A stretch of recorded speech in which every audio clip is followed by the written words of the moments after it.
देखिए बच्चों, इंटर की क्लास में हम पढ़ रहे थे अनुसार सन 2020 का दूसरा सेट। पिछली क्लास में सवाल नंबर 4 के सभी भागों का हल देखा था। आज की क्लास में आपको सवाल नंबर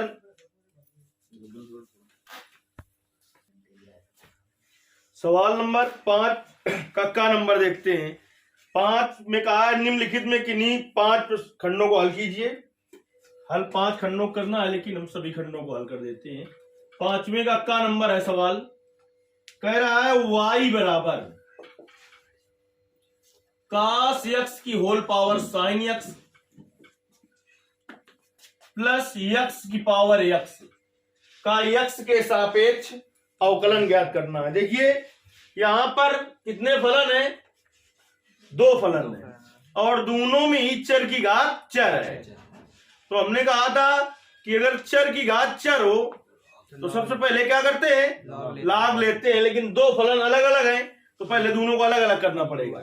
देखिए इसको मान ले हम, माना cos x की होल पावर sin x को मान लो y1 और x की पावर x को मान ले y2। तो y बराबर क्या बन जाएगा? y1 plus y2। दोनों पक्षों का x के सापेक्ष अवकलन करें। अगर दोनों पक्षों का x के सापेक्ष अवकलन करें तो क्या आ जाएगा? अवकलन करने पर ddx ऑफ y बराबर ddx of y1 plus ddx of y2। इसको समीकरण हम 1 डाल दे रहे हैं। अब दोनों को अलग अलग हल करके ddx ऑफ y1 और ddx ऑफ y2 के मान निकालेंगे और फिर उसको समीकरण 1 में रख देंगे। चलिए y1 बराबर क्या है? y1 बराबर cos x की होल पावर sin x। हमने कहा अगर चर की घात चर हो तो अवकलन करने के पहले लाग ले लेना चाहिए। तो दोनों पक्षों में लाग लेने पर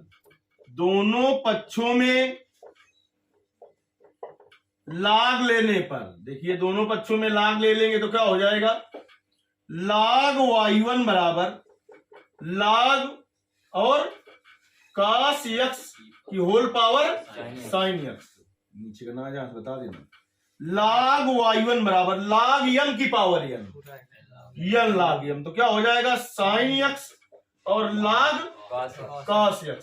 अब देखिए हम जा रहे हैं दोनों पक्षों का x के सापेक्ष अवकलन करने पर। यहां पर y1 है।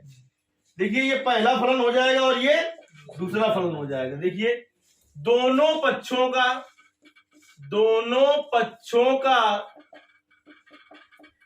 x के सापेक्ष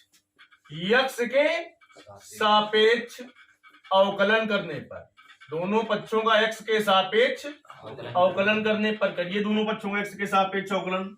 लिख दें एक बार ddx ऑफ log y1 बराबर ddx of sin x log cos x। इसको मान ले पहला, इसको मान ले दूसरा। log y का अवकलन क्या होता है? 1/y। तो log y1 का क्या हो जाएगा? 1/y1 और y1 में करना पड़ेगा तो क्या हो जाएगा? ddx ऑफ y1 बराबर 2 फलनों के अवकलन का सूत्र। पहला फलन क्या है? पहला फलन गुणते दूसरे का अवकलन तो ddx of log cos x plus दूसरा फलन log cos x और ddx ऑफ sin x। देखिए 1/y1 और ddx ऑफ y1 बराबर sin x। log x का अवकलन क्या होगा? 1/x होता है। x ये क्या है? cos x। तो 1/cos x हो गया। पिछला करना पड़ेगा ddx of cos x plus log cos x। cos x का अवकलन क्या होगा? अवकलन, समाकलन नहीं कह रहे हैं। कहां माइनस? इसे नहीं, sin x का अवकलन करना है। sin x का अवकलन क्या होगा? cos x। तो यहां से देखिए हमें ddx ऑफ y1 का मान क्या निकल आएगा? भाग में एक में आ जाएगा, गुणा में y1। अब इधर देखिए sin x बटे cos x क्या हो गया? tan x। और cos x का अवकलन क्या हो गया? Minus sin x plus cos x log cos x। इसके सामने लिख देना कि log cos x स्क्वायर बना दो। अब देखिए y1 का मान रख दीजिए, D D x of y1 बराबर, यहां पर y1 का मान रख दो। क्या था y1 का मान? बताओ। cos x की होल पावर sin x, और पोस्ट में क्या आ गया? Minus tan x into sin x, और प्लस cos x और log cos x। अभी केवल का का मान निकला है D D x of y1 का, D D x of y2 का भी मान निकाले, फिर उसको कहां रखेंगे? समीकरण एक में रखेंगे। चलिए D D x of y2 का मान निकालने जाते हैं। अब हम, इतना समझ में आ गया, साफ कर दें। अब देखिए इसको हमने y2 माना था, किसको? x की पावर x को। तो दोनों पक्षों में log लेने पर, दोनों पक्षों में log लेने पर, ले लीजिए दोनों पक्षों में log, तो क्या हो जाएगा? log y2 बराबर log x की पावर x। तो log y2 बराबर log m की power m, n log m, n log। अब करते हैं दोनों पक्षों का x के सापेक्ष अवकलन। दोनों पक्षों का x के सापेक्ष क्या करने पर? अवकलन करने पर। तो D D x of log y2 बराबर D D x of x log x। इधर देखिए कितने फलन? दो फलन, तो दो फलनों के अवकलन का सूत्र इधर लगेगा। अब इसका देखिए क्या हो जाएगा? log y2 का 1/y2, और y2 का क्या हो जाएगा? D D x of y2। दो फलनों के अवकलन का सूत्र, पहला फलन गुणते दूसरे का अवकलन धन दूसरा फलन गुणते पहले का अवकलन। तो 1/y2 और D D x of y2 बराबर x गुणते log x का अवकलन 1/x plus log x, x का अवकलन 1, x से x कट गया। तो D G x of y2 बराबर क्या आ जाएगा? y2 पोस्ट में 1 प्लस log x। अब y2 का मान रख दें, तो D G x of y2 बराबर, y2 का मान क्या है? x की power x, 1 plus log x। अब देखिए D D x of y1 और D D x of y2 का मान समीकरण एक में रख देंगे। कहां पर रखेंगे? लिखेंगे D D x of y1 और D D x of y2 का मान समीकरण एक में रखने पर, तो हमें मान क्या ज्ञात करना है? D D x of y का। D D x of y बराबर D D x of y1 plus D D x of y2 था, तो D D x of y1 का मान रखो cos x की होल पावर sin x, और कोष्ट में minus tan x into sin x plus cos x और log cos x, और प्लस x की power x 1 plus log x। इस तरीके के सवाल काफी पेपर में आते रहते हैं, तो ये इंपॉर्टेंट सवाल था आपका। ना समझ में आया यदि आपको तो कमेंट करना है, फिर से आपको बताया जाएगा। ये 5वें का ख नंबर सवाल हो गया आपका। अब 5वें के ख नंबर में आते हैं, 5वें के ख नंबर सवाल में आते हैं।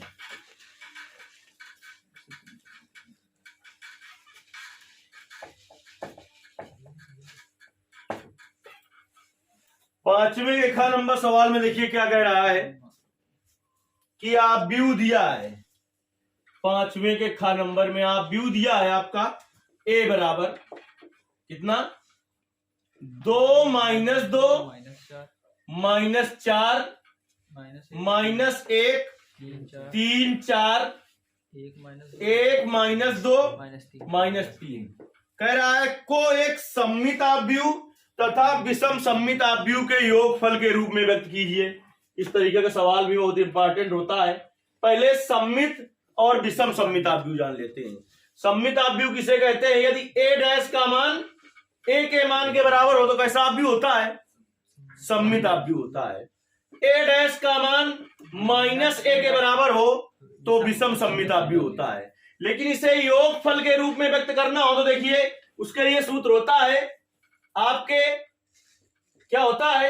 p plus Q, p plus Q. सममित आव्यूह और विषम सममित आव्यूह के योग के रूप में व्यक्त करना हो तो क्या सूत्र होता है? P plus Q. जहां P बराबर होता है 1/2 A प्लस A डैश और Q बराबर होता है 1/2 A माइनस A डैश। जब भी तुम्हें कभी इसे सममित आव्यूह तथा विषम सममित आव्यूह के योग फल के रूप में लिखना हो तो P प्लस क्यू तुम्हें निकालना है। P प्लस क्यू को मतलब P का मतलब होता है 1/2 A प्लस A डैश और Q का मतलब 1/2 A माइनस A डैश। चलिए इसके लिए सबसे पहले हम A डैश निकाल लें। तो परिवर्त आव्यूह को कहते हैं A डैश। पंक्ति को स्तंभ में बदल दो तो क्या हो जाएगा? 2 - 2 - 4 फिर -1 3 4 1 - 2 -3। अब देखिए P का मान निकाल लिया जाए। P बराबर 1/2 और छोटे कोष्ठ में क्या है? A का मान रखो। क्या है A का मान?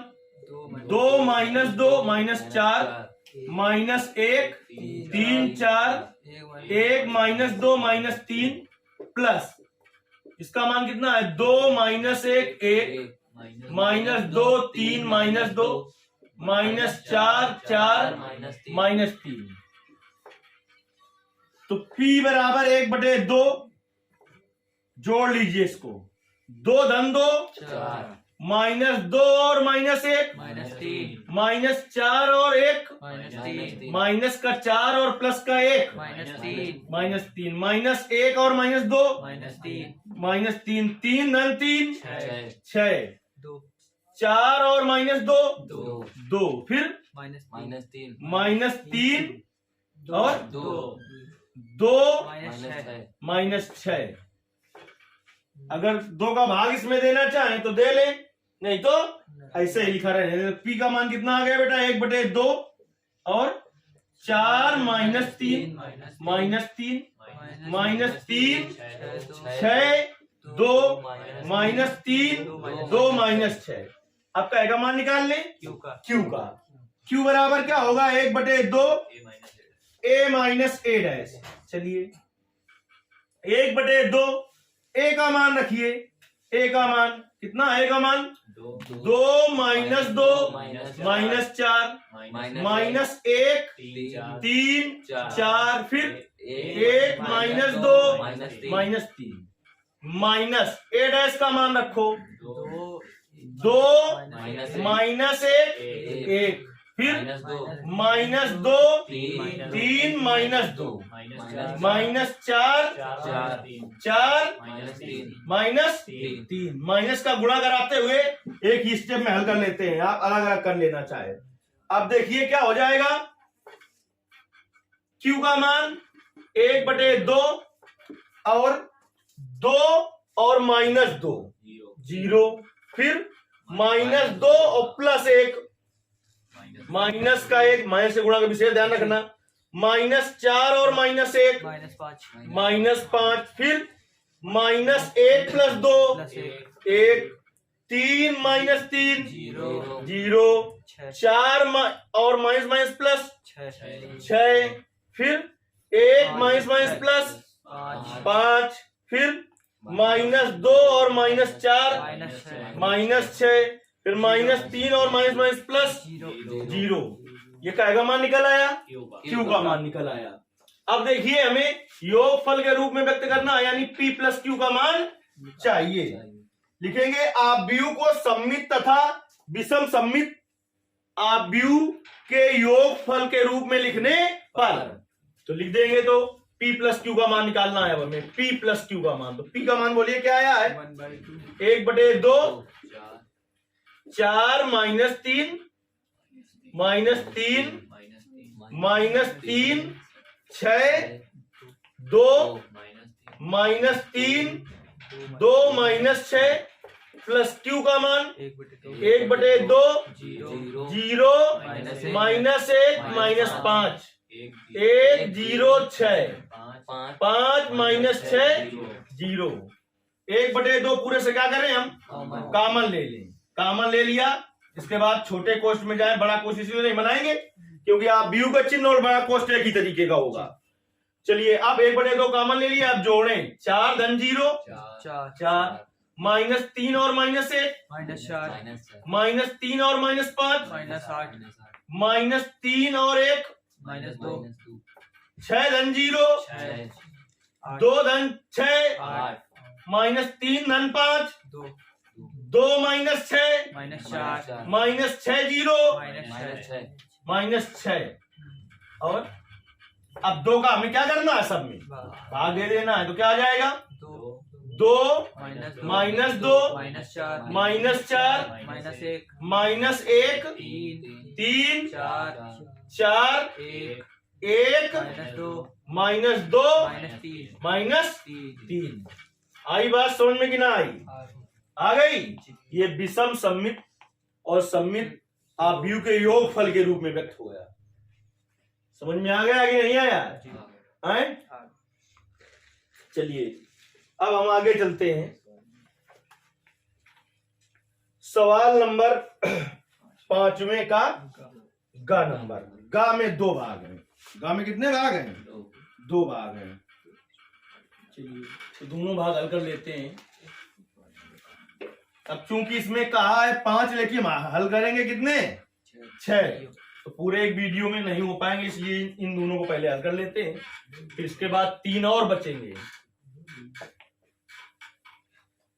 क्या है? तो बढ़िया क्या है? कई बुर लागो बोर्ड में देखो। 5वें का गा का फर्स्ट नंबर कह रहा है tan inverse 2x plus tan inverse 3x बराबर π/4 को सरल कीजिए। सिद्ध नहीं करेगा है, क्या करना है हमें? सरल, यानी हल करके इसे x का मान ज्ञात करना है। देखिए इधर लगाएंगे सूत्र हम, tan inverse x plus tan inverse y, जिसका सूत्र होता है tan inverse x plus y बटे 1 माइनस एक्स वाई। चलिए तो क्या हो जाएगा? tan inverse 2x plus 3x बटे 1 माइनस 2x इंटू 3x बराबर π/4। इधर इनवर्स है, उधर जाएगा तो क्या हो जाएगा? tan, क्योंकि 1/tan है तभी tan इनवर्स हुआ है। 2x धन 3x 5x बटे 1 माइनस 6x स्क्वायर बराबर tan π/4। ना समझ में आया बता देना। 5x अपान 1 माइनस 6x स्क्वायर, tan π/4 का मान 1, 3x गुणा करा दीजिए। 5x equal to 1 minus 6x square, सबको इधर ले आओ। 6x square plus 5x minus 1 equal to 0। 5x को ऐसा तोड़ना है कि जोड़ने घटाने पर कितना है? जोड़ने घटाने पर प्लस का 5x ही है, गुणा करने पर माइनस का 6x स्क्वायर है। तो देखिए क्या हो जाएगा? 6x square plus 6x minus x और माइनस 1 दोनों को जोड़ो और गुणा करो, तो जो हमने कहा वही होगा कि नहीं होगा? इन दोनों में कॉमन क्या हो जाएगा? 6x, तो क्या आ जाएगा? x प्लस इतना कॉमन लो दूसरे क्वेश्चन में फिर आ जाए, तो माइनस का 1 कॉमन ले लिया। अब क्या कॉमन हो जाएगा? x plus 1, x plus 1 common ले लिया। दूसरे क्वेश्चन में क्या आ जाएगा? 6x minus 1 equal to 0। तो जब x प्लस 1 इक्वल टू 0 तो x बराबर माइनस 1। जब 6x माइनस 1 इक्वल टू 0 तो 6x equal to 1, x equal to 1/6। ये दोनों मान निकल आए। बहुविकल्पी प्रश्न अगर होता तो जो विकल्प मिलता उसको केवल सही मान लेते, नहीं तो यहां पर तो दोनों इसके हल होंगे। सेकंड नंबर में आते हैं। कहता है fx बराबर x square minus 4x minus 3 for every x belongs to बंद अंतराल में 1,4। तो मध्यमान प्रमेय सत्यापित कीजिए। देखिए 2 प्रमेय हमने तुमको बताई थी, रोले की प्रमेय और दूसरी मध्यमान प्रमेय, इसे कहते हैं लैंगलार्ड प्रमेय। ये 2 प्रमेय बताई थी। दोनों के लिए हमने बताया था फलन का सतत एवं अवकलनीय होना आवश्यक है। फलन का सतत एवं अवकलनीय होना आवश्यक है। उसमें से हमने 6 पॉइंट बताए थे कि अगर वो पॉइंट मिल जाए तो तुरंत ही आपको लिख देना है कि फलन सतत एवं अवकलनीय है। उसमें हमने एक ये भी बताया था कि यदि फलन बहुपद हो तो वो सतत एवं अवकलनीय होता है, लेकिन बंद अंतराल में सतत होता है, खुला अंतराल में अवकलनीय होता है। और जब सतत एवं अवकलनीय होता है तभी उस पर रोले की प्रमेय और मध्यमान प्रमेय लगती है। ये दोनों चीजें कॉमन है, लेकिन रोले की प्रमेय में एफ ए एफ बी के बराबर होता है, मध्यमान प्रमेय में एफ ए एफ बी के बराबर नहीं होता है। रोले की प्रमेय होती है एफ डैश सी बराबर 0, मध्यमान या लैंगलार्ड प्रमेय जो होती है वो एफ डैश सी बराबर F B minus F A बटे बी माइनस ए होती है। लेकिन इस प्रमेय को लगाने के पहले फलन का सतत एवं अवकलनीय होना आवश्यक है। चलिए पांचवें का जो गा है उसका सेकंड पार्ट देखते हैं। फलन आपका दिया है एफ एक्स बराबर क्या, X square minus 4x minus 3 for every X belongs to बंद अंतराल में दिया होगा मान हमेशा। जो बड़ा मान होता है वो बी का मान होता है, तो बी का मान कितना होगा 4। जो छोटा मान होता है वो का मान होता है ए का मान होता है।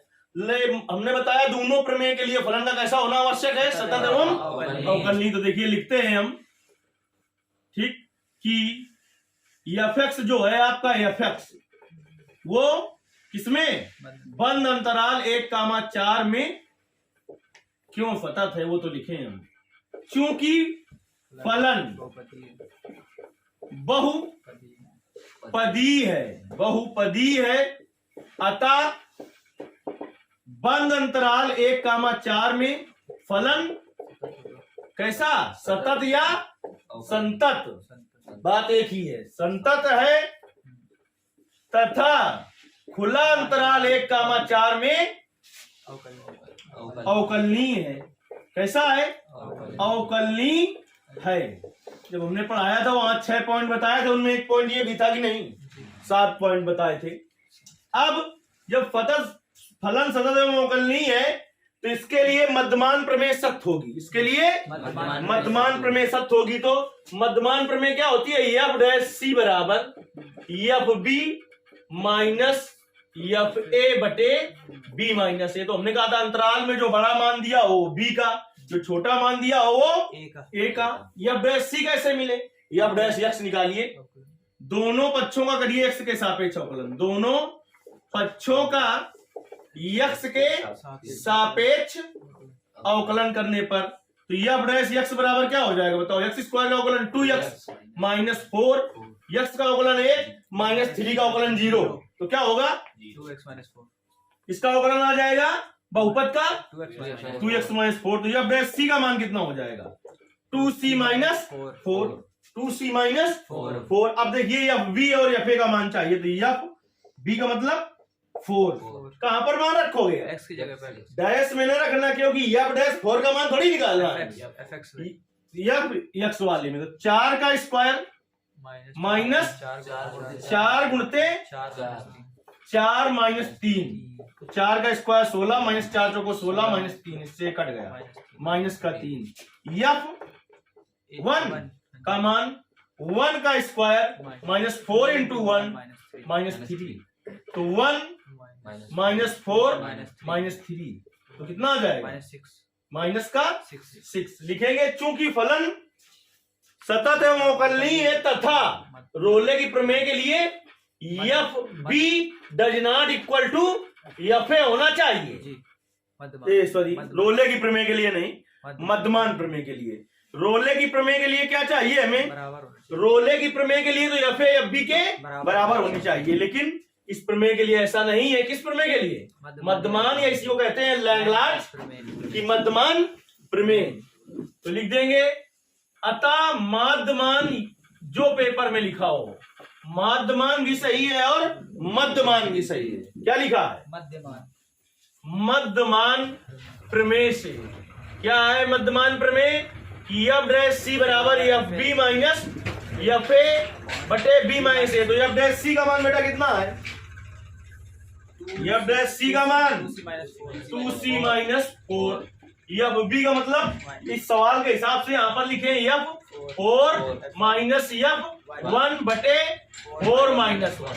तो एफ 4 का मान कितना है बेटा, माइनस का 3 माइनस F1 का क्या है, माइनस का 6 बटे 4 माइनस 1 3, तो 2C माइनस 4 इक्वल टू -3 और प्लस 6/3, तो 2C माइनस 4 इक्वल टू 3/3 आ जाए, प्लस का 3 बचेगा तो एक आ जाएगा 2C इक्वल टू 1 + 4, तो 2C इक्वल टू कितना आ जाएगा 5, C इक्वल टू कितना आ जाएगा 5/2, तो C बराबर कितना आ जाएगा 2.5। C का जो मान निकले वो खुला अंतराल में बिलोंग करना चाहिए, जो अंतराल दिया उसी के खुला अंतराल में बिलोंग करना चाहिए, यानी C का जो मान निकल गया है वो तभी आपका सही है सवाल कि जो अंतराल दिया है उसके बंद अंतराल में नहीं बिलोंग करे, खुला अंतराल में बिलोंग करे। तो अतः मध्यमान प्रमेय आपकी सत्यापित हो गई। इसके अभी 3 सवाल और है, ज्यादा लंबा वीडियो हो जाएगा इसलिए आगे के सवाल इसको आपको फिर बताए जाएंगे।